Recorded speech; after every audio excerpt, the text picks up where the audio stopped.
And I'm interviewing Walter Ciodyk. Mr. Ciodyk, could you tell me a little more about the underground school that you went to and about your activities? Okay. Well, while we lived in in Warsaw, Praga part, we were free to travel across the river. We used streetcars most of the time, and walking or bicycles.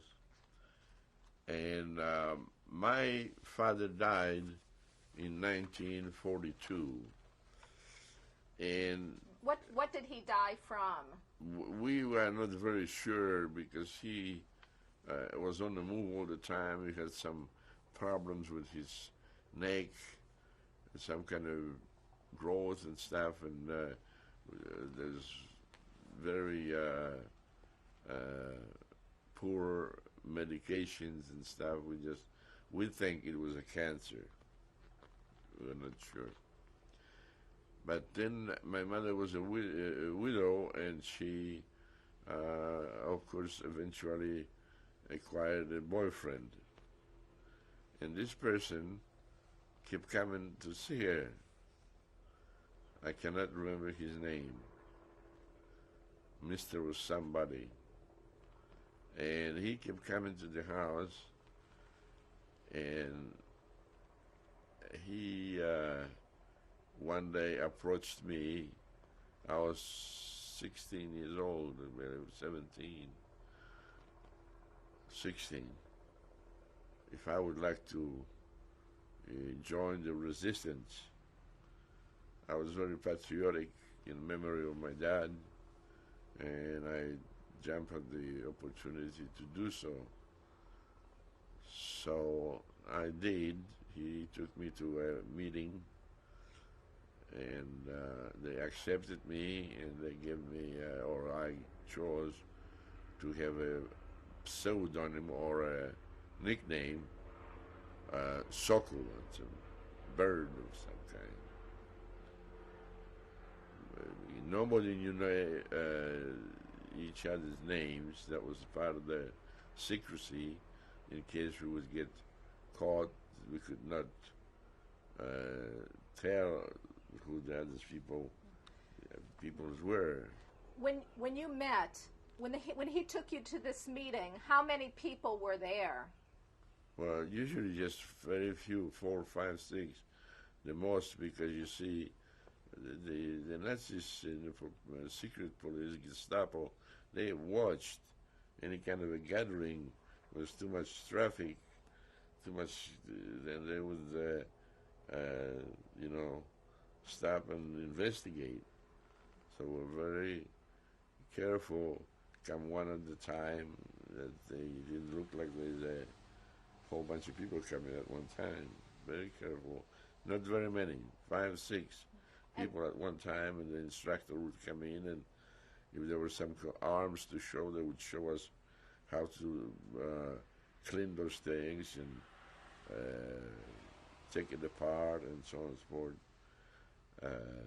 I eventually was given a pistol, Luger, to dismantle and to clean, and eventually they allowed me to bring it home. Also, when you met for that first time, where did you meet at? What part of Warsaw? Well, that was in the main part of Warsaw. I could not remember the address, but somewhere they tell us to memorize everything. There's street such and such, and you just go over there, no telephone use, nothing, just walk in, just like a visit. And we would listen to the instructions by those people that would come in and tell us more about arms and subversion. My first assignment was to distribute or carry across the river literature, bulletin with the news from London that is to get on the secret radio, and Were you subject to searches when you went back and forth across the bridge? Were there Nazis at the bridge, no, or could you travel? when we up till almost to the last, we were free to cross the river. The two bridges, walking bridges or vehicles across the river, and we were not bothered except occasionally they might have some guards frisking people or asking people, for papers and stuff like that. But not until the last minute before the uprising that they put guards to investigate everyone that was crossing. How did you distribute your leaflets? You took the leaflets, and what did you do with by them? that time, we knew who the other members were, not by name, but by just knew where the people were. We just go over there and hand it over to them. So you would take them all and give them to one other person because you had is that a contact? That's a very tricky business, because if someone would caught you or would told on you, then it was pretty risky. Did you ever have any close calls when you were carrying leaflets? No. They the only thing that I ever had was that in a general roundup, that the Nazis used to round up people on the street. They would put guards on one side, on one end of the street, and the other end. They were searching mainly for Jewish people, and they would take the males out on the side someplace and make to expose themselves to see if they were circumcised. If they were circumcised, then even if you were circumcised by medical reasons, they wouldn't question that. You automatically were Jewish, and then they would go to prison or to ghetto or whatever they would take him. And they caught me for some reason. They took me into a prison called Paviak, and they kept me there for 1 week, and a couple times they drove me from Paviak into a Gestapo headquarters to integrate me and questions and so on and so forth. Tried to find out if I was a member of the underground. I was able to convince them that I was not. I was just a young fellow going to school and working part-time to help my mother, who was a widow and all that. So they sent me back into a prison, and after a day or two, they let me go. And I have a little card that was given to me to go home. And that was the time that I was in ghetto, because at that time the ghetto was burned out already. There was nothing there except that prison. So as they let me go, I walked through. I remember the streets, and it was just deserted. There was nothing there, burned out buildings. And I walked through until I got to the gate, and they let me out there. See. Let's go back a little bit before you were caught and sent to Paviak. What other assignments did the underground give you? And also, what army or what underground were you with? What army were you part of when you were in the underground? Well, all they told us that we were AK, Armia Krajova. That's all they told us. There was nothing written on paper or anything else. Everything was by word. because, as you can imagine, the secrecy, and if they would find any kind of a, I'm sure that they had some record, somebody did, but I didn't see any. I just called me by my nickname, Soku, and that's it. Were there women involved? Not where I was, not in the group that I was. What, There were. Later on, I found out there were. what about Jews under what about Jews with false papers? You know, Jews who were saying that they were Christian. Were there any Jewish people involved with the AK? Oh yes. Oh yes, they sure were. Did you know of any? They tried to. I knew some, yeah, but they tried not to talk about it, and they were hiding. I'm sure that the gentleman that was harbored in our house that my mother used to feed, and he stayed. Not always, because he kept, like I said, he was on the move. I'm sure he was a part of a movement, but he was an old gentleman. He was druggist from his one time, and What was his name? Epstein, and he used to go by the name of Kaminsky, who has false papers. Now, if they would check him as far as his male organs were concerned, that he would be done. But as long as that Polish police wouldn't, they weren't that thorough. They just were looking, just to be looking at most of the time.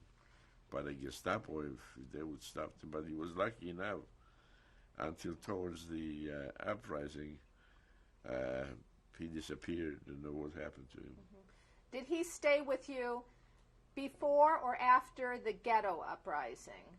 Yes, that's when That's when he started coming in, because he was it after the ghetto? He skipped the thing. And he how skipped the ghetto. And how long did he stay with you? Well, I just must say that he didn't stay there all the time, off and on, because he was already on the move.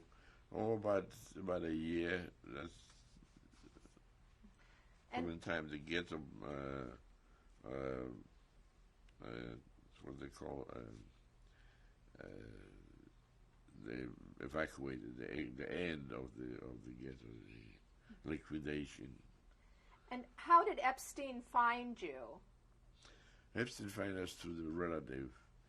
As I mentioned at the beginning, that our family was always very sympathetic towards the Jewish people. We just were friends. And one of my aunts brought him over to my mother, and she said that need somebody to stay off and on and to cook for them and stuff. And that's what he did. Where did your aunt live? What city? They lived on a Prague apart, only some distance away from it. I'm sure he had other people that he stopped to, just stay away from being caught. And we were worried too, because if anyone caught harboring Jewish people, that was there for them too. Right? But people had to have people. It's the way it goes. What do you remember about the ghetto uprising? Well, ghetto uprising, it can turn out to be almost like our uprising later on. There was a lot of shooting out there, a lot of burning buildings, and you could hear people scream through the walls and all. So that's the only thing, and then trucks coming back and forth through the gates, carrying the people into the railroad station. Was the AK surprised? Was the underground surprised at the uprising? Yes, it was surprised. What did they say? What did people talk about? They were made, some of them made an attempt to rescue some of them, but I don't know those people that I was involved with. I don't remember them doing that, but I know that there was that where they would attack the truck and let people go. But it was very, very risky business. Did you know when the Nazis would take people to the train station, did you know what would happen to the Jews? Yes, we knew. Everybody knew that those people are doomed to go into concentration camps. How did you know? So we just word by mouth and by our bulletins, and people just knew. That's the word to get around. And there's many things that you find out from newspapers too. The Germans didn't hide many things. Sometimes they were right about it. They're looking for Jewish people all the time, saying don't harbor Jewish people. And if you know anybody anywhere, just let the police know, because if they find you and defend them, then you go to jail too, or get killed. You were saying earlier that you used to throw food over the ghetto wall. Yes. Is that something you did on a regular basis, or how did that Not happen? regular, from time to time, if we got something to spare, loaf of bread or something, we would just go and just throw it out there. See? Because the guards were in there just everywhere. They would have some, they had watchtowers and so on and so forth, but they couldn't stop somebody throwing a loaf of bread or some package of something across the wall, Or they would I didn't, but there were other people who would go to the building directly across the wall and throw to the other building. And those people were leaning out the windows, and they would try to hit it over there. Okay. Were there also children, like Jewish children, who would beg for food? Did you see any of that? Like children begging for food? From the windows, yeah. Oh, yeah, there were children. Tell me a little bit more about Paviak. When you were rounded up, that was at the end of the ghetto uprising? There was no more ghetto. Well, there was ghetto, but there was nobody there. It was just empty houses and so on and so forth.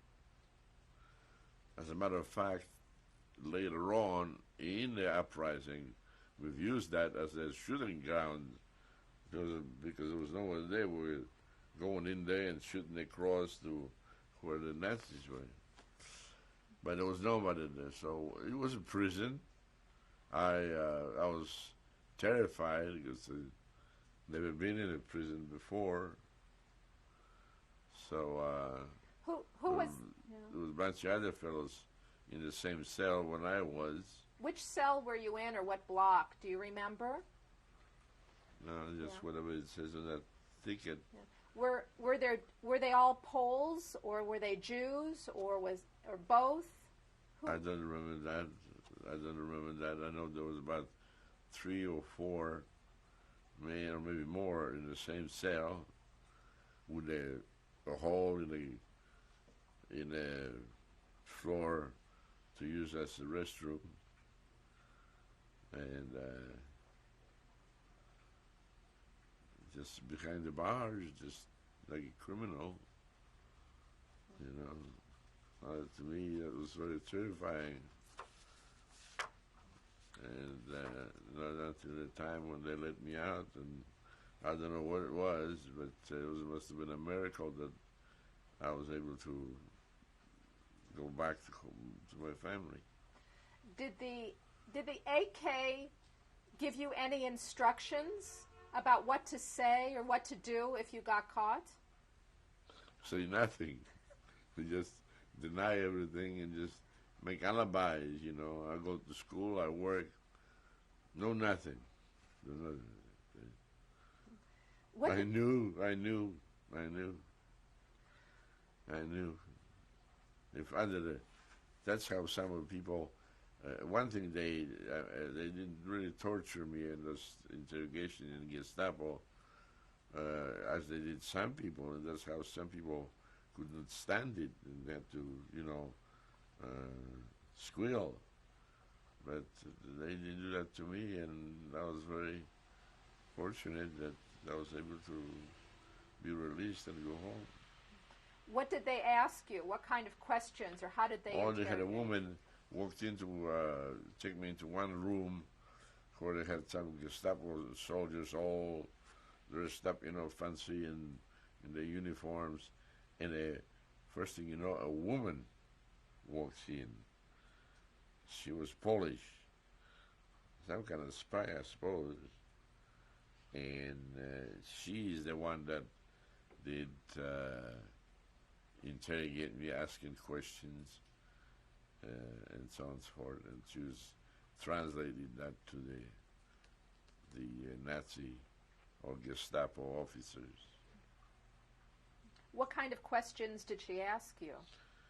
Well, just like, what do I do, what do I work, who do I know who this, who I know who that. And I said, well, no, I always say no, There's no much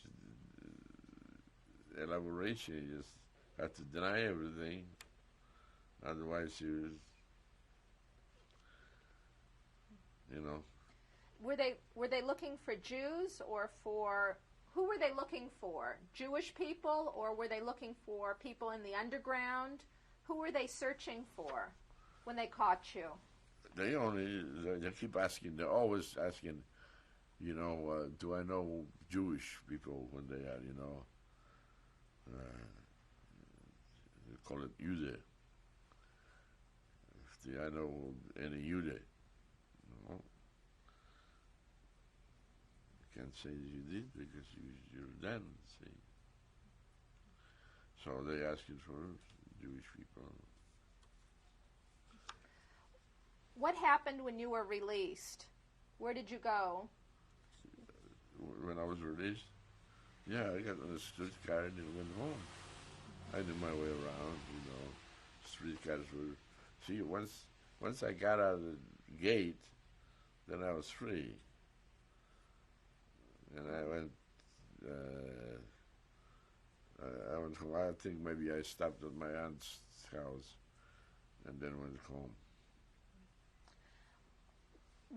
When do you first remember that the AK was talked about an uprising? When did they start preparing you? They quite a few months before, but nobody knew when. They say that they were talking about preparation for powstanie in Polish, uprising, and when the time comes, you will know. And starting to towards the actual uprising, we were told to start reporting into our units. I went home for a couple of days, and then someone contacted me to come back to the unit, and I prepared myself, but I found out that in the meantime that the Nazis standing on a bridge searching people, those that crossed the bridge. And here I am with his home, with a pistol. I'm going to go to the war if I don't get this. So my dear mother, Stefania, very brave woman, she put that pistol in a bag of potatoes, covered it, and loaded up the rest of the bag as a handbag, like big, good size, with the potatoes. And she says, "Let's go." And so we start walking with fear. And sure enough, on the other side of the bridge, Karabeja Bridge, just before we start walking up the hill there towards the Stare Miasto,